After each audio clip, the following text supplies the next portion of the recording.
Right, so back down the unit, and today's the day I'm going to start pulling the Renault apart.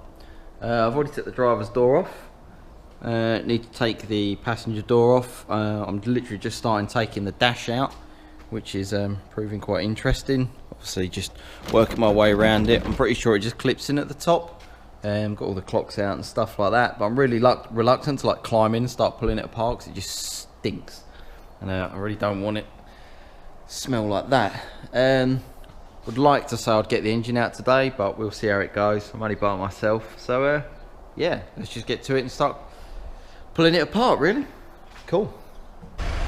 So I've got all the dash out and stuff like that. Sorry about the background noise. Hello. Sorry about the background noise. The diggers out, they're having a little clear up, but I've got the dash out, I've got all the wiring loom out and stuff like that. I'm still going to take obviously pedal box out and the heater box and stuff. What I'm quite happy about is that the wiring loom down here, because it had an alarm on it and stuff like that, I expected it to all be chopped about, but whoever done it actually done it fairly neat. So I've managed to cut out a lot of the crap, non-standard wires, which is nice. So this loom is still quite usable. Yeah. Right, I'm going to do some more.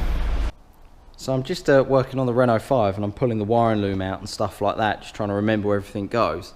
I didn't even realise, as well as having an all pressure sensor and having an all pressure light for the dash, they've also got an all level sensor in the sump.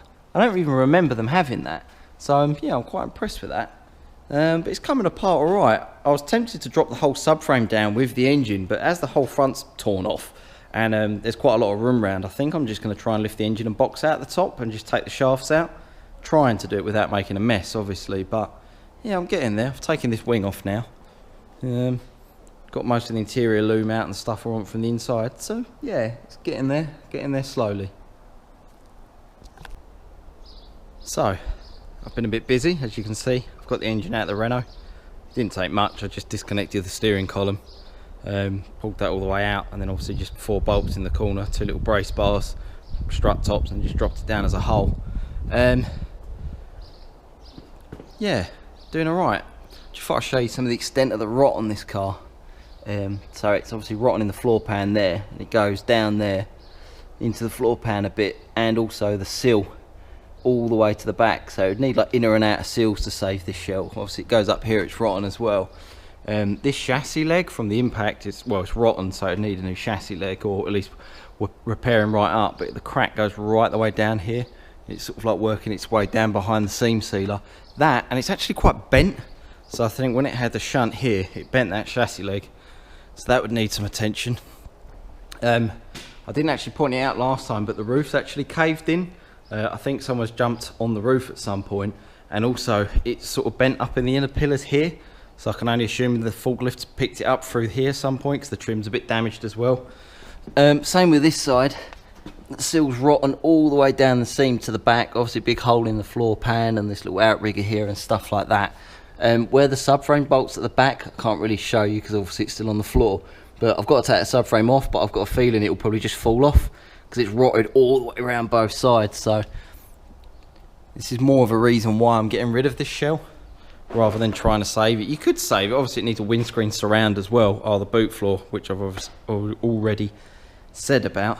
That's more of a reason why I'm getting rid of this shell. It just needs way too much welding that I'm prepared to put into it. Someone would, but I'm not that someone. So yeah, I'm going to carry on stripping. I need to take the glass out, obviously rear subframe, a few more bits and bobs I'm going to strip out, but it's getting there. And then unfortunately it'll be ready for the M25 in the sky. Oh well. Right, let's crack on. Got the engine stripped off the subframe. I'm going to strip the box off the engine just to make it a little bit easier to move around. Should really take the shafts out and drain the oil as well. Obviously got the hubs off as well, kept them as a whole. Put all the bolts back in the bottom arm so I don't lose them. Getting there. Got the engine and gearbox apart. Just been dragging stuff out here, blowing all the crap off with an airline, and loading up my van with spares so I can go and store it somewhere where it's not in the way, because look at the state of my workshop. It's literally making me itchy. Just watch all this crap just accumulate everywhere, and it's really getting to me. So my plan today is to get that shell stripped and ready to go. So yeah, hello, 2 meters. Right, I'm gonna crack on. So I've kind of got the Renault 5 light here, but it's like stuck. It's not actually too heavy. I can kind of like lift it. I'm not obviously the strongest of people in the world, but if I'm using 2 hands, clearly. Got all the bits that I want in the back of my van. I gave the dash a wash because it was grim and I didn't really want that. All spiders and stuff in there. Got all the wire and loom and stuff. Subframe, I gave that a wash as well and threw that in there. All the gear change and stuff like that. I need to get the rear beam off. So what I'm trying to do is get it from there onto my ramp. It's proving quite awkward by myself, but you know, social distancing and all that. So I'm going to crack on. Hopefully I can get that onto there. I'm going to try and put the hoist around the back, try and pick it up, because the front's quite light and I can, you know, when I'm using 2 hands I can pick it up and move that around as and where I need it to be. So the back I'm going to try and get up on the hoist, and I can maybe roll the back over here and somewhere get it up on there, because then once it's up on the ramp I can then strip the subframe off of it, and then I can back my recovery truck under the ramp, lower it down, and then I can throw what I don't want in the bin. Right, that wheel doesn't turn either, by the way. Oh, got to take the back bumper off too, although someone's cut the centre out, which is a shame. Oh well.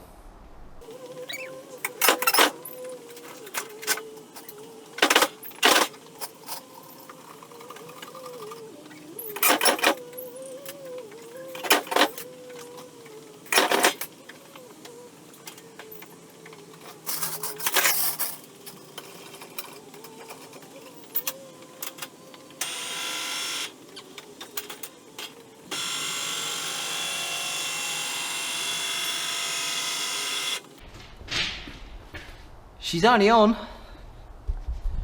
Woo! So I've got the Renault 5 on the ramp, if you want to call it a Renault 5. The remains of a Renault 5 on the ramp. Because it's got no engine, nothing in it, it was really like sketchy. So I ended up ratchet strapping it to the ramp, although that's now gone loose. There we go. I've strapped it through the thing so it doesn't really fall off.